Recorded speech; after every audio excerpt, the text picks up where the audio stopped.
Hello and welcome to another episode of Two Chicks, One Show, where we recap and review one currently airing show, an episode a week as it airs. My name is Trisha Ennis. She is Kate Calabro. We are your two chicks. This week's One Show, for the second to last time of the second season, is Outlander Season 2, Episode 12, The Hail Mary. It's like such a good title because Right? it's a play on words and there's two Hail Marys going on and there's three? There's two. Yeah. Oh, I was agreeing with you. oh, okay. I was like, what are you signaling to me? Gang signs. I'm giving you gang signs. Yeah. Did I miss one? Like, No. Two Hail Marys. Hail Mary. So Jamie is desperately trying to convince the prince to not go to battle at Culloden. He is trying so hard, like he's been this whole entire time, and pretty much he's just a complete failure. And they're going to Culloden and they're marching to their fucking death. That's pretty much what's gonna happen. On the other hand, Claire is reunited with some familiar faces of the past, aka the Randall family, and she finds Mary. Several members of the Randall family. Yeah. So we're dealing with, like I said so many episodes ago, Alex is dying. Dying. Horribly. Literally on his deathbed. Blackjack is there, not in uniform because he doesn't want to draw attention to himself. And Mary is there, who apparently had no problem having sex with Alex because she's knocked up.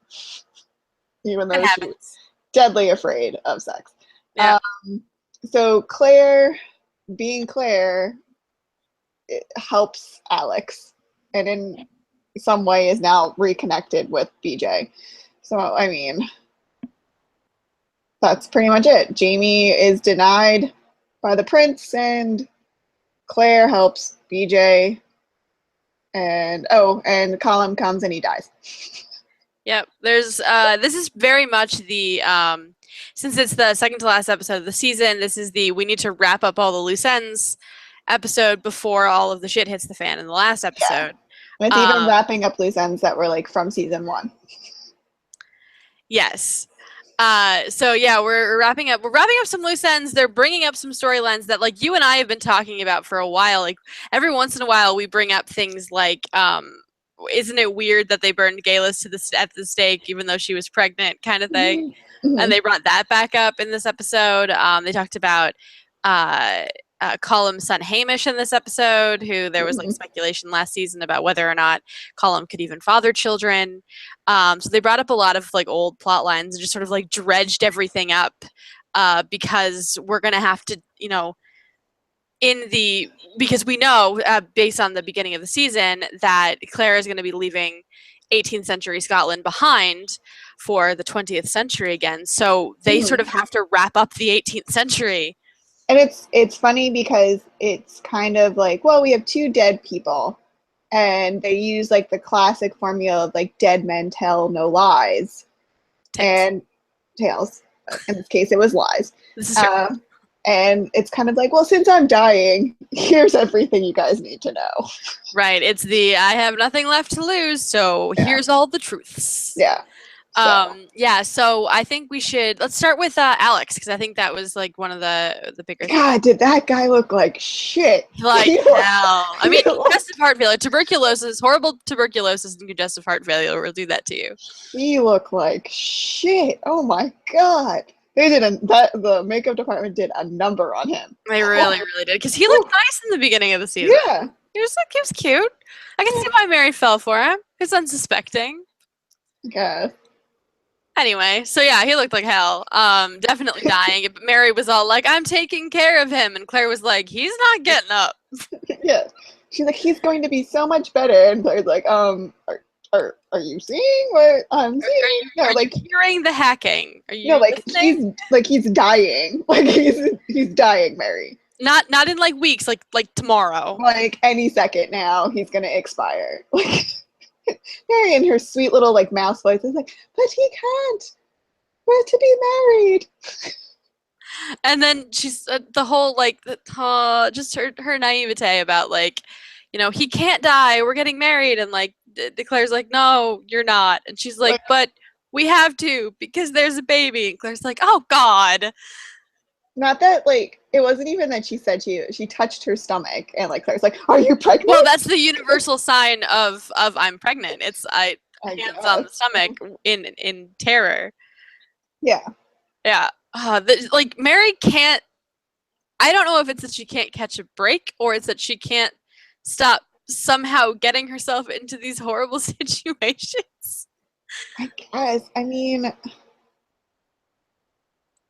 I don't know. I don't know how I feel about Mary. I don't. Sometimes, I don't sometimes I'm like, either. oh, poor Mary. She's so sweet and innocent. And I'm like, no, you're like just too much. It's too naive. I can't handle you. Slap you in the face. Like sometimes I just can't handle it. I'm just like, okay. I At need a this break point, it from was you. a little bit. I just can't handle it because. Yeah, because her and Blackjack are annoying in this episode. Like, what Very. aren't you getting? He's dying. There's Yeah. nothing I can do. Yeah, And they're like, and she's being nice and helping, and they're being nasty to her because she's not saving his life. yeah. Alex and Claire are the only ones that like have their heads on their shoulders. Yeah. Which things. It's just, it's so weird. It's just like the weirdest thing. So Claire, yeah. Go Claire ahead. goes and she sees Alex for Mary, and then in comes Blackjack, and Claire is mortified. And she goes to leave. She's like rightly so. This man like tortured her husband, like has been torturing her family for what 2 years. Fergus. Yeah, Fergus. So she Her leaves. husband stabbed him in the penis. I mean, Yeah. come on. So she's just like, peace out. You're on your own. And Mary's like, oh, with her stupid doe eyes. Where are you going? So Blackjack follows Claire out and does this whole big speech. I'm not asking you for me. I'm asking you for Alex. Alex isn't me, blah, blah, blah. So Claire's like, okay, I'll help Alex if you give me some, British intel. So Blackjack, being like, Alex is literally the only thing he cares about, is like, fine. So he tells Claire some kind of information about some duke that's having like a birthday party nearby. Yeah, essentially, she tells him like where some of the British troops are. Yeah, and they're gonna be. So she tells Jamie, and Jamie's like, "Why the hell are you helping Blackjack?" Blah blah blah, all this stuff. There's like, I have to. It's morality. Just go away. Yeah, and then she tells Jamie about this party at the Duke's, and she's like, "If you guys ambush him, you'll wipe out a huge amount of redcoats." So on the other side, this is Jamie's last chance to stop Culloden. They know it's like what 3 days away at this point. 3 days away, yeah, and not even by the time he actually manages to mount the offensive. Yeah, it might be like 2 days, and by the time they actually go on the raid, it's like the night before. Yeah, or like the day before. So Jamie proposes that they go on this raid. Now, was it the Irish general's like, okay, Jamie and the Scottish general, your troops will go together, and I'll go with the prince. Stupid idea. Should have never fell for this. These people don't like you, Jamie. So they're like, so Jamie and his men and the Scottish general, they go, and the prince and the Irish general never show up. Mm-hmm. So they don't have enough people. Jamie still wants to do it. The Scottish guy's like, no, we're not doing it. There's not enough people. So now it looks like Jamie was played and Culloden is going to happen because this is actually what the prince wants. He Right, wants Culloden is inevitable. Yeah. So, like, check that off the list. You guys failed. Mm-hmm. Meanwhile, Claire is still trying to help Alex. She's just, like, blowing smoke into his lungs to help him breathe. Yep. It's not working out. And she pretty much tells Mary that, like, she better start figuring out what she's going to what's going to happen. Yeah. Meanwhile, sorry, go ahead. I don't know. Who brings up the idea? Was it Alex? Alex, yeah. I was going to say, like, meanwhile, Alex is, like, just all nonchalantly. He's like, Jack, you're going to do me a favor. Because you love me, you are going, I have called the priest. And he's like, the priest for last rites? And he's like, no, for your wedding. You're going to marry Mary. And he's like, what are you talking about? Because basically, in a class society, Alex is, even though he's a Randall and they have some title recognition, even if he married Mary right now and died 5 minutes later, sure, Mary would have the Randall name. Their son or child, not necessarily son, their child wouldn't be a bastard and blah, blah, blah. Would have But the Randall name, yeah. yeah, but he doesn't have any real source of income. Now, if Right. He doesn't have the Mary, money or anything. yeah, so she wouldn't have anything after he died. But if she married Blackjack, and even if Blackjack does die, Blackjack is still a captain in the Royal Army. So she will still be taken care of post Blackjack's death and during their marriage. Right. So, and her family would probably be more welcoming her back into their household since she married a captain instead of just some like assistant. Right. So Blackjack is all like, I can't marry her. Like, you should marry her, and I promise I'll take care of her and I'll take care of the baby. They'll want for nothing. Like, he is, to his credit, he is like, I will take care of her. She will want for nothing. Your baby will want for nothing. Like, your family is taken care of, period. And he's like, no, you're going to marry her. You are doing this, period. Yeah, and the other thing is, as much as we hate Blackjack, the main reason Blackjack doesn't want to marry Mary is because he doesn't know how he would be able to control himself with Mary. Not that he's saying that they can't have. That's what I got. I didn't get that necessarily. I didn't get that as why he didn't want to do it. I just don't think he wanted to do it. Yeah, that too, but I feel like it was also because he's nervous. He has that speech with Claire in the pub. Yeah, no, the speech with Claire in the pub, I think, was him making excuses to Claire as to why he didn't want to do it, and also trying to get Claire to be on his side, because Claire is very much, no, you're doing it. Yeah. Well, because Claire knows he's going to die in like 2 days. Right, exactly. So that was where we were getting to, was, so, later on, Claire is yeah, Blackjack is going to marry Mary, and this is going to happen because she knows that she's not. But Blackjack also knows. She told Blackjack the date. Right. No, I know. But what I'm saying is that while it might seem ridiculous that Claire would be willing to have this girl, this very naive, nice, except for the part where she killed the guy, young girl, marry this horrible monster of a man, like, she knows she's not convincing her to be his wife. She's, as she puts it, she's convincing her to be his widow. So she knows that he's going to die. But Blackjack's not entirely convinced that he's going to die. Yeah, like, he thinks he's still playing with him. He thinks it's her curse. Like, he calls it her curse. Yeah. He's like, so what if it doesn't happen? So he's trying to get her off his brother's side and onto his by saying, like, did your husband tell you what I did to him? Like, you know what I've done. You know how horrible I am. You know all the things that, like, what's to keep me from doing that to her? And Claire says, okay, so if you don't die at Culloden, you don't die on the 16th, then I would hope, or I would believe, that your love for your brother would keep you from doing that to her. Yeah. And in reality, I don't know that she necessarily believes that, but then we find out later what she actually thinks. Yeah. Yeah. So during this whole entire exchange, poor Myrta has to sit there. Yeah. Jamie won't let Claire go by herself. And so Myrta has to go. Myrta hates this guy. Like, he wants him dead. I just think it's so freaking awkward.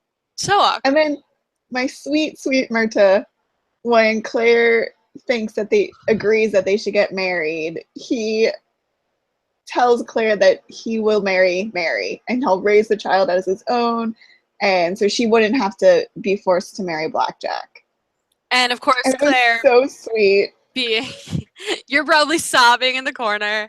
Yeah. And of course, I'll marry you. Claire, being ever the practical one, says, that's very nice, but you don't have anything. And while I'm sure she would be taken care of and loved if you were around, there's every chance that you also will die at Culloden. And if you die, she's left with nothing. Which I didn't like. Is this like foreshadowing? Is he gonna die? And if Blackjack dies, she's left with his pension. Yeah. So Claire's just trying to set up the best possible future for this girl. I mean, Mary's which just speaks to the horrible predicament they're all in. Yeah, but I mean, Mary has been engaged what? 4 times. 4 times. Yeah. So that kind of in conclusion to that part of the episode, They get Blackjack, married. they do get married. Blackjack does marry Mary. And then as soon as it's over, Alex croaks, like literally. Within Blackjack, seconds. and then Blackjack beats him up. I couldn't tell if he was beating his face or his chest. I assume his face. I was like, at first I was like, oh, he's trying to like revolve him. And then I'm Yeah. like, no, he's like beating the crap out of him. And that was their wedding night. Yeah, I understand that he deals with emotion with rage and violence, but damn. Like punch a wall. Yeah, not your dead brother's face. Literally just died. Like still probably warm. Very, very warm. Oh my god. And then so back at I don't even know where the hell they are at this point. They're are in they Inverness. Okay, Right outside of Inverness. So much has happened. So they're outside Inverness and Colum shows up. He travels all this way so he can pretty much die. I wasn't looking when Colum showed up. Like, by the time I looked back at the screen, he was just lying in a bed. How did he get there? Like, was he upright? Because he looked kind of deadly. No. he comes in a horse and buggy, and then he has, like, his little stewards help him in, and they go in, and I think it was... like, how did he make it from the buggy to inside? He walked, but, like, he had people supporting him. And then he has to go upstairs. Like, he walked upstairs. God. And they lay him in a bed. Write a letter, man. They lay him in a bed. He calls Jamie and Dougal in, and he, like, informs them, which I've been predicting from the beginning of the season, that he will be leaving... I mean, Hamish, his son, will... we both air quote at the same time. will be like the next in line to leave Clan Mackenzie, but until he comes of age, he will be under the guardianship of Jamie, Alexander, Mackenzie, Fraser, whatever. And Dougal's like, what the fuck? Like, literally, it's like, he's not even a real like, he's not a full Mackenzie. And like, he's not even a real boy. Yeah, he's just a puppet. I mean, technically, Jamie is a bastard. No, Jamie's not a bastard. Yeah, his father was a bastard. His father was a bastard. Doesn't make him a bastard. I mean, kinda. No, I got confused because I started thinking about. I'm thinking about bastards. I'm thinking about bastards.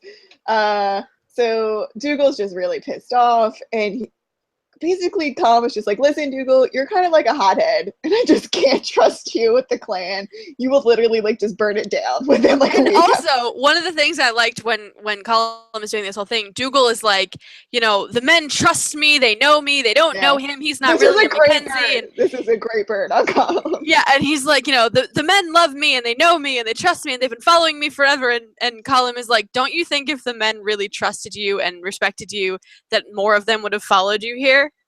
Instead of like the 4 people that came with you. One, like everyone's dead but Rupert. Like who has one eye. I was just like, oh yeah, that's a good one. That's a burn. Yeah. And then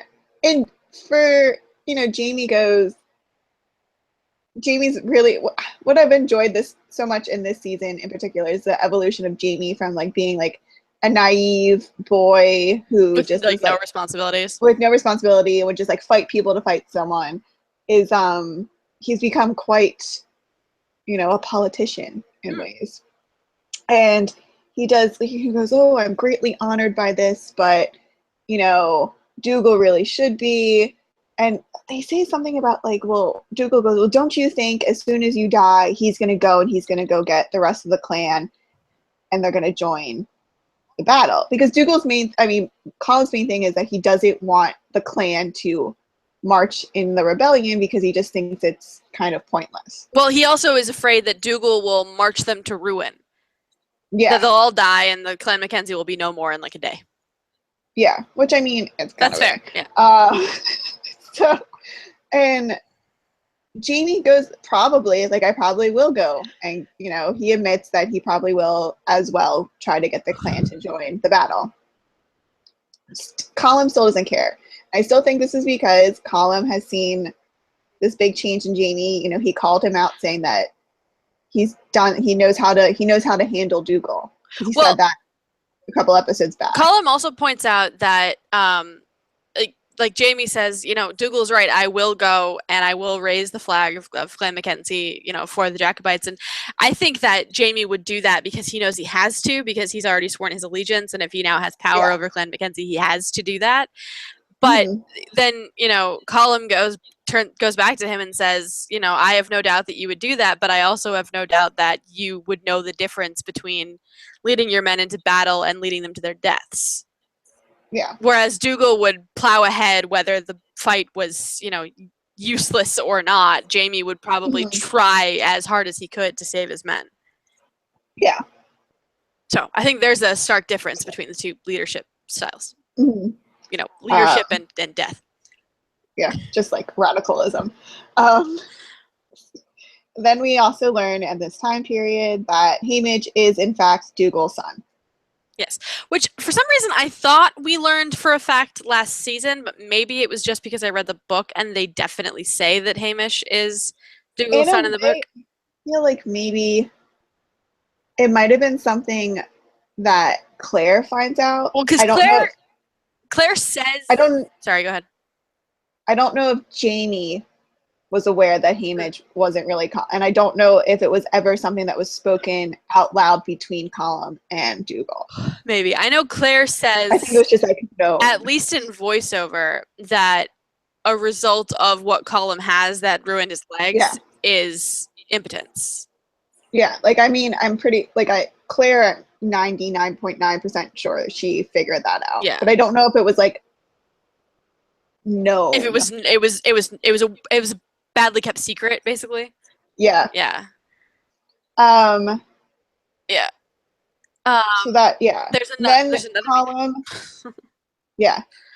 And then Colum and Claire have a conversation, a private conversation, which it was very hard to hear. It was a weird conversation too. It was a conversation that was transplanted from a different part of the plot from the book. So it was very much like, crap, we got to do this conversation because we got to make up for the fact that like we didn't do a lot of this stuff in different places. So here's 5 minutes. Deal with it. Make it work. Make it work. Yeah. So yeah, a lot happens in this conversation. It would just seem like it was a lot of random, like, Colum confesses a bunch of stuff because plot. Colum is like, give me the poison that Gailey's used on her husband.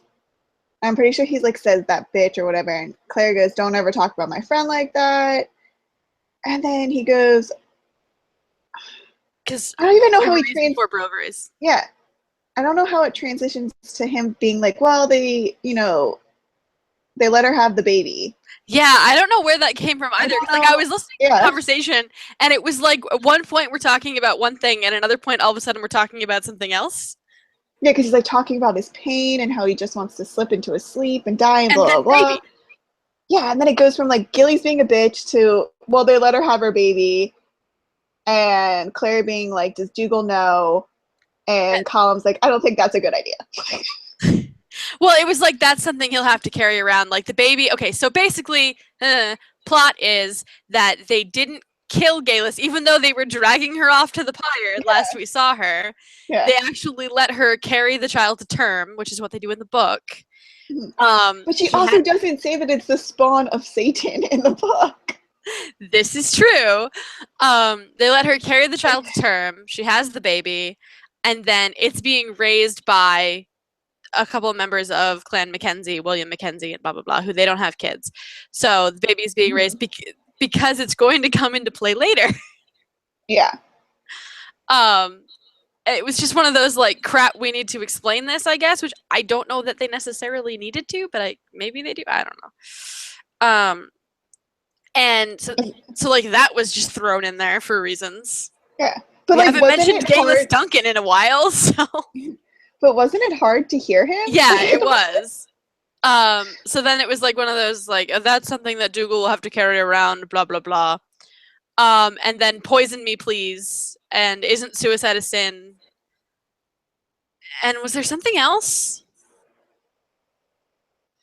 I don't remember. I don't know. Nothing of like But great that was like the bulk of the conversation between Colin and It was like, Claire. oh, I didn't approve of your marriage to Jamie, but you're really good for him, blah, blah, blah, like that kind of shit. Yeah, it was weird. Like dying man stuff. Dying man stuff, yeah. Dying man epiphanies. Yeah. And then much later, Dougal comes back to have a deathbed conversation with his brother, which is basically just Dougal sort of being weirdly I hate you-ish to his brother about like it was like, I love you so much, I hate you kind of thing. It was like, I looked up to you. You let me down by being sickly. Well, because I guess we learn, and I don't know if this was ever said, the reason how Colin became to be the way he was with his legs is that he was thrown from a horse when he was a kid. And he never recovered. And he never fully recovered, I guess, because they just didn't have the proper medical treatment for him. And for Dougal, that was his older brother, that was the heir to the Mackenzie clan, and then to watch that happen, I think part of him lost respect for his brother and like was angry that his brother was still going to be able to be the heir even though he can't. It was a weird, like, I loved you so much and then you let me down.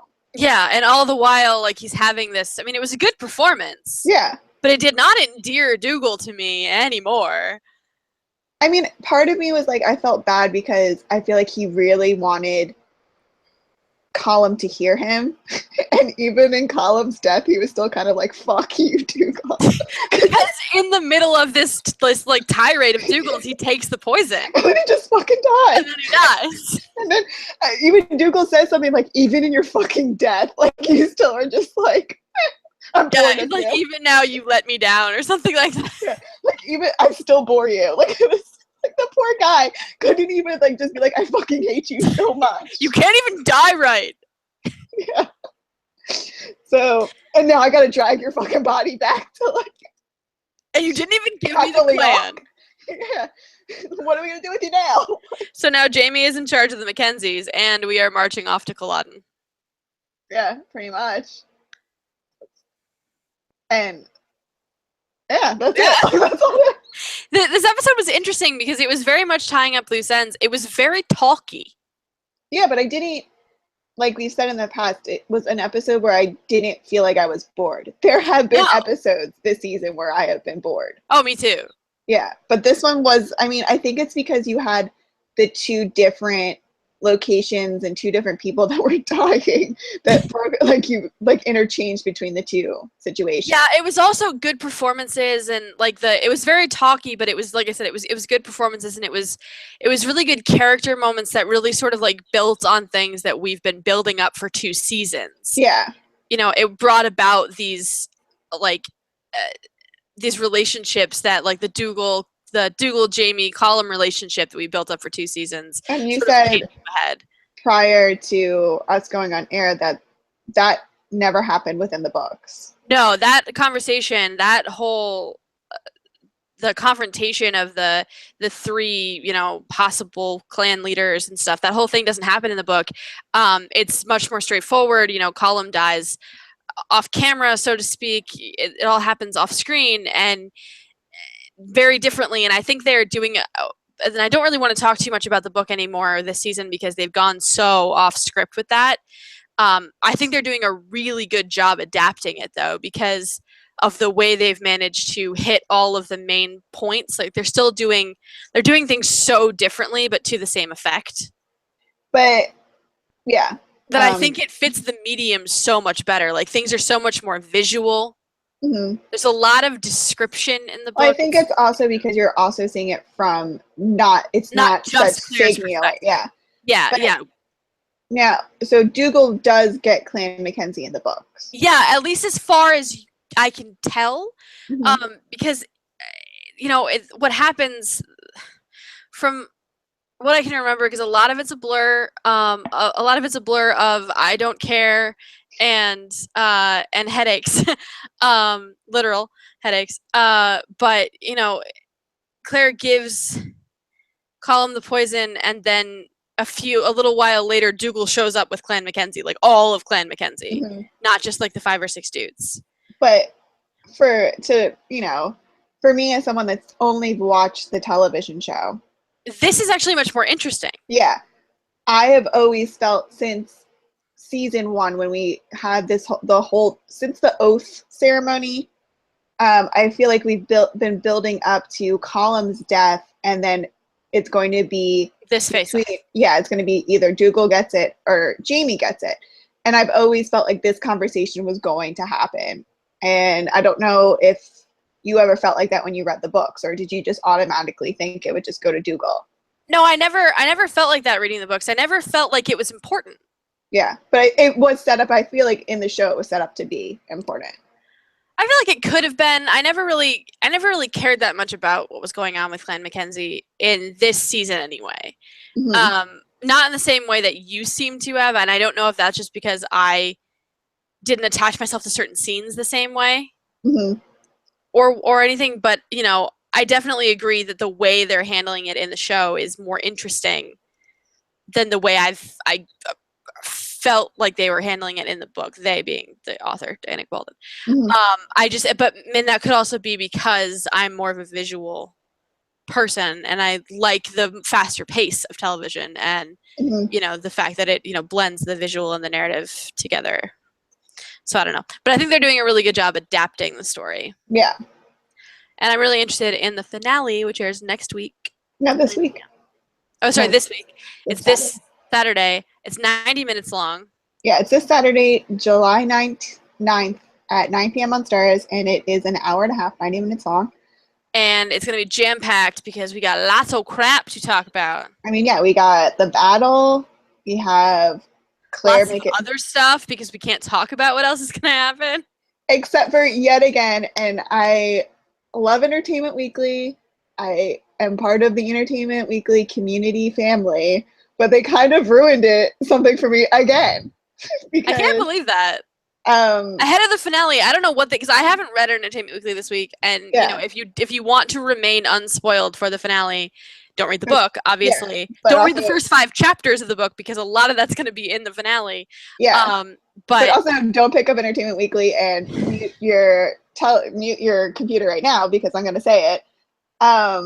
Like right before Outlander came out, they had an Entertainment Weekly cover.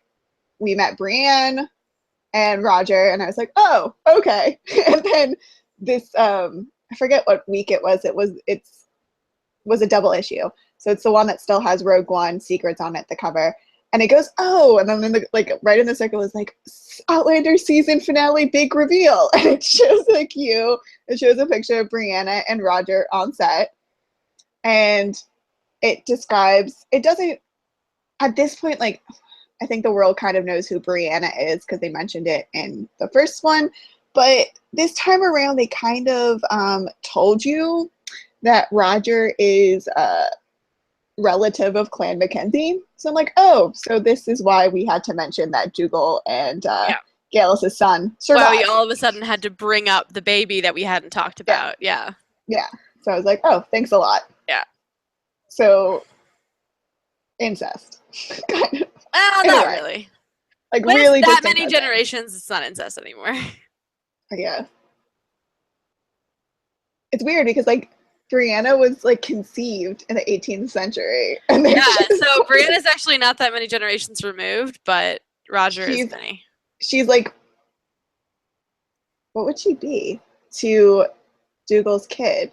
To Dougal's kid, she would be second cousin? Second cousin. Well, first cousin once removed. Because that's Jamie's uncle. So that would have been Jamie's cousin. So they'd be second cousins. It's first cousin once removed. I don't get the removed part of relative. So to me, it's just her second cousin. It's her first cousin once removed. What's the once removed? It's generation gap. So if you have aunts, you and your sister, or you and your brother, because you actually have a brother. I have sisters. So you and your brother each have a kid. Yeah. Your daughter. Okay. Okay, your kids have kids. Those kids are cousins. Your grandchild has a kid. Yeah. Oh, God. So. Okay. I'm a great grandmother. Yes. All right. This has happened so fast. So basically, So you guys are siblings. Yeah. Cousins are your kids. Hmm. So these are first cousins. Second cousins are their kids. But if only one of the first cousins has a kid, so the first cousin's kid to this first cousin, if there's a generation gap. Okay. See what I'm doing? Yeah. That's first cousin once removed. Okay. You got that? Yeah. That's how that works. They're distant cousins. Yeah, you can just say distant cousins, but it's first cousin once removed, or second cousin once removed, or first cousin twice removed. Okay. Gilmore Girls. There's an episode of Gilmore Girls that explains it. I guess I haven't got there. You haven't. It's season 5. It's the 100th episode. Okay, because I'm only on season. I'm pretty sure it's the 100th episode. Anyway, so now that you've learned that lovely lesson, thank you for watching this episode of Two Chicks, One Show. We will be back after the Outlander season finale, which airs this Saturday on Stars at 9. It is 90 minutes long. We will be back next week. See you then. See ya.